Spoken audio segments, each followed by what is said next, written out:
శేషు గారు వారు అన్నట్లుగా కోడెల గారి అంశం విషయానికి వస్తే అటు టీడీపీ నేతలు అంటున్నారు ఈ రకంగా ఆయనను బాధ పెట్టారు జగన్మోహన్ రెడ్డి అని చెప్పి. ఆ తర్వాత ఇప్పుడు మళ్ళీ ఆ ఫర్నిచర్ రావాలంటే మాత్రం ఆయన దాన్ని వేలం వేసుకుంటాను లేకపోతే కొంటాను సంథింగ్ ఏదో ఇలాంటివి జరుగుతున్నాయి అనేది. సో ఇది ఎటువంటి వర్షన్ కింద తీసుకోవాలి దీన్ని? 2019లో కూడా ప్రభుత్వం మారినప్పుడు ఇదే రకమైనటువంటి వివాదాస్పదమైనటువంటి అంశాలు వచ్చాయి. మరి ముఖ్యంగా కోడెల శివప్రసాద్ గారు అప్పుడు స్పీకర్ గా ఉన్నారు. స్పీకర్ ఛాంబర్ కి సంబంధించినటువంటి ఫర్నిచర్ గాని, అక్కడ ఉన్నటువంటి అసెంబ్లీకి సంబంధించినటువంటి కంప్యూటర్స్ గాని తన వ్యక్తిగత అవసరాల కోసం తన వ్యక్తిగతమైనటువంటి ప్రాపర్టీస్ కి తీసుకువెళ్లారు. దాన్ని రికవరీ చేయాలనేటటువంటి నోటీసులు శివప్రసాద్ కి ఇచ్చారు. రికవరీ చేయనటువంటి సందర్భంలో బలవంతంగా రికవరీ చేస్తున్నటువంటి సందర్భంలో ఇక కోడెల శివప్రసాద్ లాంటి స్పీకర్ గా పనిచేసినటువంటి వ్యక్తి ప్రభుత్వ ధనాన్ని దుర్వినియోగం చేశారు, ప్రభుత్వ ఫర్నిచర్ ని సొంత అవసరాలకు వాడుకున్నారనేటటువంటి ఆరోపణలు అప్పుడు వచ్చాయి. దాని మీద కొంత స్పీకర్గా మనస్తాపం చెందారు అనేటటువంటి అభిప్రాయాలు కూడా అప్పుడు ఆ రోజుల్లో వ్యక్తమైనాయి. బట్ ఇప్పుడు ఇదే విధమైనటువంటి ఆరోపణలు ఇప్పుడు కూడా వస్తున్నాయి. ఇప్పుడు రిషికొండ సమస్య ఒకటైతే, రిషికొండ ఆరోపణలు ఒకటైతే, జగన్మోహన్ రెడ్డి ఉండే ఇల్లే ముఖ్యమంత్రి క్యాంప్ కార్యాలయంగా చేసుకొని పరిపాలన చేశారు. అదే కదా తాడేపల్లి ప్యాలెస్ విమర్శలు అప్పటి ప్రతిపక్షం నుంచి వచ్చినటువంటి సందర్భంలో అయితే ప్రభుత్వ ధనంతో ప్రభుత్వం ఖజానాతో కొన్నటువంటి ఫర్నిచర్ ఇప్పటికీ క్యాంప్ ఆఫీస్ లో ఉంటుంది, ఖచ్చితంగా ఉంటుంది. దాన్ని ప్రభుత్వానికి రిటర్న్ చేయాల్సినటువంటి అవసరం ఉంటుంది. ఆ రిటర్న్ చేసేటటువంటి క్రమంలో స్ట్రక్చర్ అంతా దెబ్బతింటది కాబట్టి ఆ రిటర్న్ చేయకుండా దానికైనటువంటి డబ్బులను వ్యక్తిగతంగా పే చేస్తాననేటటువంటి అభిప్రాయము వైఎస్ఆర్ కాంగ్రెస్ పార్టీ నుంచి మాజీ ముఖ్యమంత్రి జగన్మోహన్ రెడ్డి నుంచి ప్రభుత్వానికి అప్పీల్స్ వస్తున్నట్లుగా మనకి కనపడుతుంది. అది ప్రభుత్వం ఇష్టం. ప్రభుత్వం ఫర్నిచర్ ని రిటర్న్ చేయమంటే ఖచ్చితంగా చేయాల్సిందే, దాంట్లో by order of the government కదా. అయితే ఇక్కడ ఇంకొక ఇష్యూ ఉందండి. అంటే ఇది క్యాంప్ కార్యాలయం కాదు, ఇది పార్టీ కార్యాలయం అనేది ఇప్పుడు అంటున్న మాటగా మళ్ళీ కొత్తగా ఇప్పుడు యాక్చువల్ గా అప్పటి వరకు ముఖ్యమంత్రి క్యాంపు కార్యాలయంగా పనిచేశారు కాబట్టి ఇప్పుడు దాన్ని తను సొంత ప్రాపర్టీ కాబట్టి దాన్ని పార్టీ ఆఫీస్ గా మార్చుకొని అక్కడి నుంచి పార్టీ కార్యక్రమాలు నిర్వర్తించుకునేటటువంటి అవకాశం తనకు ఉంటుంది. అది వ్యక్తిగతమైనటువంటి ప్రాపర్టీ కాబట్టి పెద్ద ఇబ్బంది ఉండదు. కాకపోతే అక్కడ ఏంటి అంటే ప్రభుత్వం ఆర్డర్ తోటి కొన్నటువంటి ఫర్నిచర్ విషయం ఏంటనేటటువంటి సమస్యలు వస్తాయి. అది చాలా చాలా మనం చూడాల్సినటువంటి చిన్న సమస్యలు. ఎందుకంటే తెలంగాణలో కూడా ప్రభుత్వం మారినప్పుడు ప్రగతి భవన్ విషయంలో కూడా ఇదే రకమైనటువంటి ఆరోపణలు వచ్చాయి.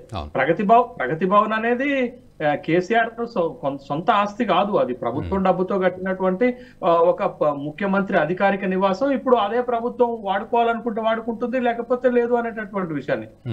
ఇప్పుడు ఆ విషయాలు కాదు కానీ ప్రభుత్వ ప్రజాధనము ఎంత మేరకు దుర్వినియోగమైందనేదే మనకి ఇంపార్టెంట్ అయినటువంటి అంశం అండి. దుర్వినియోగము ఎందుకు చేశారు అనేదే చాలా ఇంపార్టెంట్ అయినటువంటి విషయం. కానీ ఎందుకంటే ప్రభుత్వమైనా ముఖ్యమంత్రి అయినా ప్రజాస్వామ్యంలో ప్రజలకు జవాబుదారితనంగా ఉండాలి. ఏదో వైఎస్ఆర్ కాంగ్రెస్ పార్టీ ఆరోపణలు చేసిందనో టీడీపీ ఆరోపణలు చేసిందనో మనం చర్చ కాదు. ప్రభుత్వాలు ఎలా ప్రజాధనాన్ని దుర్వినియోగం చేస్తున్నారు అనేటటువంటిది. తర్వాత ఇట్లాంటి కట్టడాలు కడుతున్నప్పుడు ఈ పర్యావరణ అనుమతులు లేకుండా ప్రభుత్వం మన చేతుల్లో ఉంది కదా అని ఎట్లా చేస్తున్నారు అనేటటువంటి విషయం. ఇప్పుడు నదీ పరివాహక ప్రాంతాల్లో కూడా భవనాలు కట్టొద్దు అనేటటువంటి ఆరోపణలు అప్పుడు గతంలో చంద్రబాబు నాయుడు కూడా ఎదుర్కొన్నారు కదా. లింగమనేని గెస్ట్ హౌస్ లో ఉండి 2014 నుంచి 2019 నుంచి పరిపాలన చేశారు. అది కూడా వివాదాస్పదమైనటువంటి అంశంగానే ఉండిపోయింది కదా. బట్ ఇక్కడ ప్రభుత్వ అధినేతలు ఎట్లా నామ్స్ ని వైలేట్ చేస్తున్నారు, ప్రజాధనాన్ని తమకిష్టం వచ్చినటువంటి రీతిలో ఎట్లా ఉపయోగిస్తున్నారు అనేటటువంటివే మనం ఇక్కడ ప్రధానమైనటువంటి చర్చనీయాంశాలుగా ఉన్నాయి. ఇప్పుడు రిషికొండ విషయంలో కూడా మనకు వస్తున్న అభ్యంతరం ఏంటది? ఇప్పుడు పర్యాటకం అటు తెలంగాణ రాష్ట్రమైనా ఆంధ్రప్రదేశ్ రాష్ట్రమైనా చాలా ప్రాధాన్యత ఇవ్వాల్సినటువంటి ముఖ్యమైన అంశం ఏంటంటే పర్యాటకమే.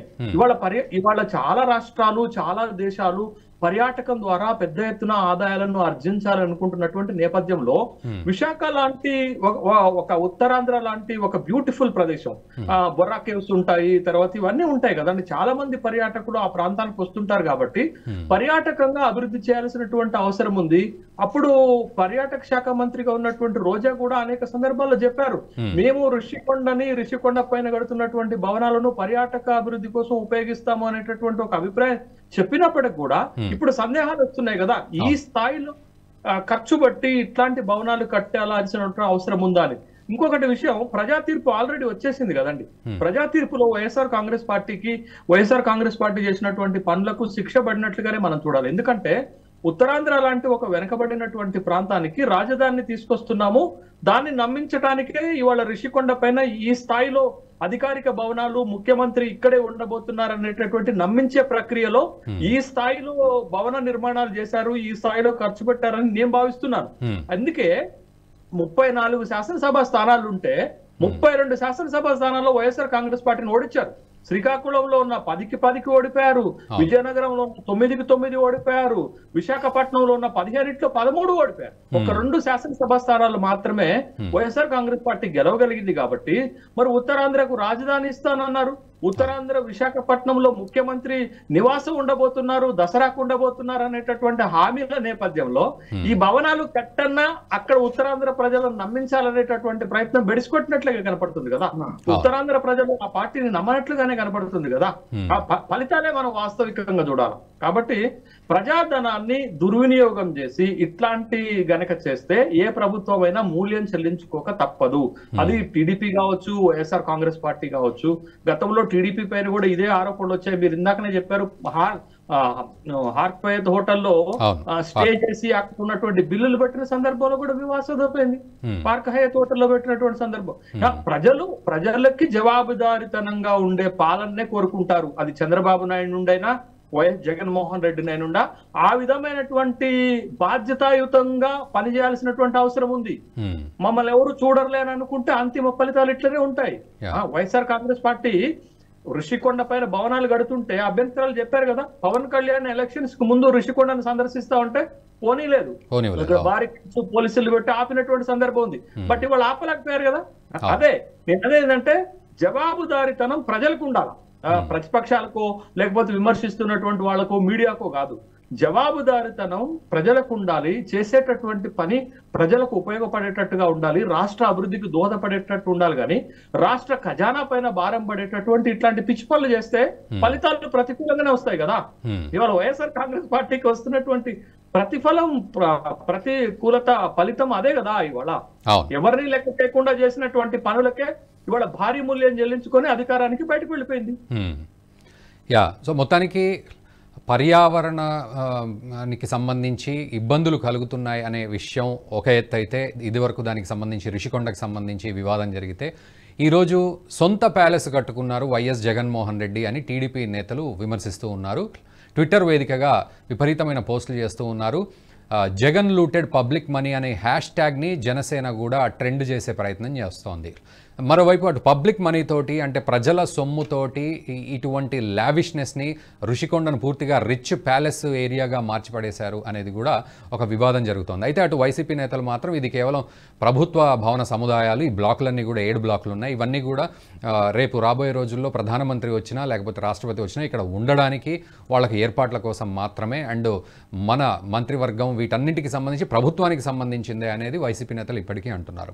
మరి టీడీపీ నేతలు దీన్ని ఏ విధంగా రుజువు చేస్తారు? అయితే ఏఎస్ రావు గారు, ఇక్కడ ఇదివరకు జగన్ ప్రభుత్వం కూడా అధికారంలోకి వచ్చినప్పుడు ఈ పోలవరానికి సంబంధించి రివర్స్ టెండరింగ్ అని చెప్పి లాస్ట్కు అటు చేసి ఇటు చేసి ఒక 60 కోట్ల డిఫరెన్స్ని వాళ్ళు చూపెట్టగలిగిన సందర్భం. మరోవైపు ఆ ప్రజావేదికను కూల్చేయడం, ఇదంతా కూడా తీరా చూస్తే ఏమో జరుగుతుంది అనుకుంటే ఏమీ జరగలేదు, ముందుకెళ్ళింది కథ ఆ రకంగా. సో ఈరోజు మీరు ఏం చేయబోతున్నారు? ఈవెన్ పోలవరం విషయంలో కూడా ఇందాక చంద్రబాబు నాయుడు గారు మాట్లాడుతూ 72% పనులు నేను పూర్తి చేశాను, ఇక మిగతావి కూడా ఇప్పుడు పూర్తి అవ్వాలి, బట్ వెనక్కి వెళ్ళిపోయింది అనేది. సో ఏఎస్ రావు గారు, ఇక్కడ మీరు ఏమని ప్రజలకి ప్రూవ్ చేసే ప్రయత్నం చేస్తూ ఉన్నారు? రాబోయే రోజుల్లో దీనికి సంబంధించి ఎలాంటి నిజాలు బయటపడబోతున్నాయి? చూడండి, ఒక రాష్ట్రంని అభివృద్ధి చేయాలని చెప్పేసి మధ్యలో ఏ ఒక కోనకు ఒక రవ్వత్తన ఒక ఫీలింగ్ ఉంటే, ఏ గతంలో ముఖ్యమంత్రి గారు పరిపాలించినటువంటి పాలకులు, ముఖ్యమంత్రి కానివ్వండి ఎవరే కానివ్వండి, వేసినటువంటి అభివృద్ధి పునాది రాళ్ళని దాన్ని కూకటి వేలుతో పీకేరు. ఆ వేసినటువంటి అభివృద్ధి పునాదిని కంటిన్యూ చేస్తూ దాన్ని చేస్తారు. అదే దానికి ఉదాహరణ ఇక్కడ హైదరాబాద్ నగరం. దాని పేరు గురించి కాదు, చంద్రబాబు నాయుడు గారు యుద్ధ ప్రాతిపదికన ఎయిర్పోర్ట్ కానివ్వండి, ఔటర్ రింగ్ రోడ్ కానివ్వండి, సైబర్ సిటీ కానివ్వండి, సైబరాబాద్ నగర్ ఇవన్నీ నిర్మించినప్పటికీ శంకుస్థాపన అయ్యే సమయానికి చంద్రబాబు నాయుడు గారు అధికారం లేరు, కాంగ్రెస్ పార్టీ ఉంది. కాంగ్రెస్ పార్టీ వాళ్ళ ఇష్టం ఉన్న అనుకూలంగా ఉన్నట్టు వాళ్ళ ఇష్టం ఉన్న పేరు పెట్టుకొని శంకుస్థాపన చేసుకుంటది. దాంతో ఇది కాంగ్రెస్ పార్టీ కట్టిందంటారా? చంద్రబాబు నాయుడు గారి పేరు తెలియదా? ఎవరికి అడిగినా గానీ ఎయిర్పోర్ట్ ఎవరు చేశారు? చంద్రబాబు నాయుడు గారి హయాంలో జరిగింది. రింగ్ రోడ్ చంద్రబాబు నాయుడు గారి హయాంలో జరిగింది. సైబరాబాద్, ఇవన్నీ కూడా పేరు అనేది ఎవరైతే నిర్మిస్తారో వాళ్ళకు వస్తుంది. వచ్చినంత మాత్రాన మనం గర్వంగా ఫీల్ అవ్వాలి. కానీ మన రాష్ట్రంలో ఉన్నటువంటి ప్రభుత్వం ద్వారా చేపట్టినటువంటి కట్టడాలని చెప్పేసి ఆ యొక్క మైదానాలకు చూపించాలి, అంతే తప్ప ఒక సైకో, ఒక ఉగ్రవాద మనోబుద్ధితోటి కానీ ఒక ఫ్యాక్షనిస్ట్ మైండ్ సెట్ తోటి ప్రభుత్వం నడిపించుకుంటూ ఒక ప్రభుత్వ అధినేతగా ముఖ్యమంత్రిగా పరిపాలిస్తుంటే అలాంటి వానికి ఇలాంటి బుద్ధి ఉండదు కదా. వినాశకాలే విపరీత బుద్ధి. అందుకే ఏం చేశాడు? పోలవరం ప్రాజెక్ట్ అనేది అదొక ప్రతిష్టాత్మకమైనటువంటి ప్రాజెక్టు. పోలవరం సక్సెస్ అవుతే ఆంధ్రప్రదేశ్ రాష్ట్రం మొత్తం 29 రాష్ట్రాలలో ఒక సుభిక్షమైనటువంటి రాష్ట్రంగా మారుతుంది. ఆ యొక్క పోలవరం కంప్లీట్ అవుతే చంద్రబాబు నాయుడు గారికి పేరు వస్తుందని చెప్పేసి ప్రభుత్వంలోకి రాగానే డే 1 నుంచి నువ్వు అక్కస్తో మొదలు పెట్టావు. ఆ కడగట్టలో అది ప్రజావేదికను కూల్ చేశావు. ఆ తర్వాత నువ్వు వాంటెడ్లీ గేట్లు ఇప్పకుండా చంద్రబాబు నాయుడు గారి నివాస ప్రాంతంలో నీళ్లు పోయేటట్టు చేశావు. ఉద్దేశపూర్వకంగా విధ్వంసాలు డే 1 నుంచి మొదటి రోజు నుంచి మొదలు పెట్టావు. అదే కాకుండా అనేక ప్రాజెక్టు రివర్స్ టెండరింగ్ అని చెప్పేసి నువ్వు ఏదో ఉద్ధరిస్తావు అని చెప్పేసి రివర్స్ టెండరింగ్ ఆహ్వానించి అలా ఏ వరకు పెట్టింది లేదు. దాంతో లాభం కాదు, నష్టం తప్ప లాభం రాలేదు. ఆ తర్వాత నువ్వు చేపడతా అని చెప్పేసి నువ్వు కూడా మేనిఫెస్టోలో పెట్టావు కదా, పోలవరం మేము నిర్మిస్తామని చెప్పేసి. ఎక్కడైతే పనుల ఆవేశం అక్కడే వెలుగుతుంది. 2% పనులు కూడా ముందుకు వెళ్ళలేదు పోలవరం. అదే కాకుండా డైఫ్రామ్ వాల్ అనేది నది ఒడ్డు నుంచి నది మొత్తం భూగర్భం నుంచి ఆ ఐరన్ వాల్ వేసుకుంటూ వస్తారు. అది ఆ యొక్క డైఫ్రామ్ వాల్ అని దాని నిర్మాణం ఆపేయడం వల్ల ఆ డైఫ్రామ్ వాల్ అనేది పూర్తిగా డ్యామేజ్ అయిపోయింది. ఈ రోజు డైఫ్రామ్ వాల్ అనేది మరి పునర్నిర్మించాలా, దానికి లేకుంటే దాని ఉన్న దానికి రిపేర్లు చేయాలనేది ఒక నిపుణుల యొక్క రిపోర్ట్ అవసరం. ఈ రోజు ఇక్కడ ఉన్నటువంటి నిపుణులు కూడా ఇంటర్నేషనల్ అంతర్జాతీయ నిపుణుల రిపోర్ట్ అవసరం అని చెప్పేసి వాళ్ళు ఒక రిపోర్ట్ ఇచ్చారు. ఈ రోజు అంతర్జాతీయ నిపుణుల సలహా అవసరం అని చెప్పేసి. అటువంటి అప్పుడు వాళ్ళు ఒపీనియన్ ఇవ్వాలని చెప్పినా గానీ ఈ రోజు ఇప్పుడు ఈ వరదలు ఉంటాయి కాబట్టి వర్షాకాలం అంతా వేసవి కాలంలో తప్ప వేరే ఎప్పుడు దాన్ని పన్ను పూర్తి కావు. అప్పటి వరకు మొత్తం ప్రణాళిక రచించి వేసవి కాలంలో ఈ యొక్క డైఫ్రామ్ వాళ్ళు పునర్నిర్మించాలా, దాన్నే రిపేర్ చేయాలనేది ఆ ప్రణాళిక ఏందనేది ఆ రిపోర్ట్ పైకి వస్తుంది. ఆ రిపోర్ట్ తర్వాత ఈ యొక్క కేవలం డైఫ్రామ్ వాల్ కంప్లీట్ అవ్వడానికి 2 సంవత్సరాలు 2 వేసవి కాలం పడుతుంది. ఆ తర్వాత శరవేగంగా సంవత్సరాల లోపల ఈ ప్రాజెక్ట్ కంప్లీట్ అయిపోతుంది. ఏది ఏమైనప్పటికీ కూడా ఇక దుర్మార్గంగా పరిపాలించినటువంటి జగన్మోహన్ రెడ్డికి విమర్శించి మా టైం వేస్ట్ చేసుకో తలుచుకోలేము మేము. ఖచ్చితంగా ప్రజాధనం దుర్వినియోగం ఎక్కడ జరిగిందో, ప్రజలకు ఎక్కడ అన్యాయం జరిగిందో, ప్రభుత్వం ఏ విధంగా ప్రభుత్వ ధనాలు ప్రభుత్వ యొక్క ఆస్తులను కొల్లగొట్టాడో దాని విషయంలో చట్టపరంగా ఏ విధంగా చర్యలు తీసుకోవాలో ఆ చర్యలు తీసుకుంటాం. అది ఒక విషయం పక్కకు పెడితే ఈ యొక్క మేము వచ్చినటువంటి తెలుగుదేశం ఈ కూటమి ప్రభుత్వం ద్వారా మా యొక్క ముఖ్యమైనటువంటి అతి ప్రాధాన్యమైనటువంటి ప్రాజెక్టులు ఒకటి రాజధాని, మరొకటి పోలవరం పోలవరం అని చెప్పేసి ఈ రోజు ప్రతి సోమవారం కూడా గతంలో లాగా ముఖ్యమంత్రి గారు స్వయంగా పర్యవేక్షిస్తున్నారు పనులన్నీ కూడా. ఈ యొక్క 2 వేసవి కాలాల తర్వాత ఈ యొక్క డైఫ్రామ్ వాల్ కంప్లీట్ అయిపోతుంది. ఆ తర్వాత మాకు మిగిలేదు ఇంకా 3 సంవత్సరాలు ఉంటుంది. అంత లోపల మా పదవీ కాలం లోపల ఖచ్చితంగా పోలవరం ప్రాజెక్టును పూర్తి చేసి జాతికి అంకితం చేస్తాం. కానీ అదొకటి తర్వాత భవ్యమైనటువంటి రాజధాని ఆల్రెడీ రూపకల్పన చేశారు. అది మొత్తం మెయింటెనెన్స్ లేకుండా అటువైపు ఎవరిని పోనీయకుండా ఒక అడవిలాగా మార్చారు. ఈ వారం రోజుల్లో చూడండి ఏ విధంగా స్ట్రీట్ లైట్లు, రోడ్లు చూడండి ఏ విధంగా రియల్ ఎస్టేట్ ఏజెంట్లు, రియల్ ఎస్టేట్ వ్యాపారులందరూ కూడా ఈ రోజు మళ్ళీ అమరావతికి మకాం మారుస్తారు, హైదరాబాద్ నుంచి బెంగళూరు నుంచి.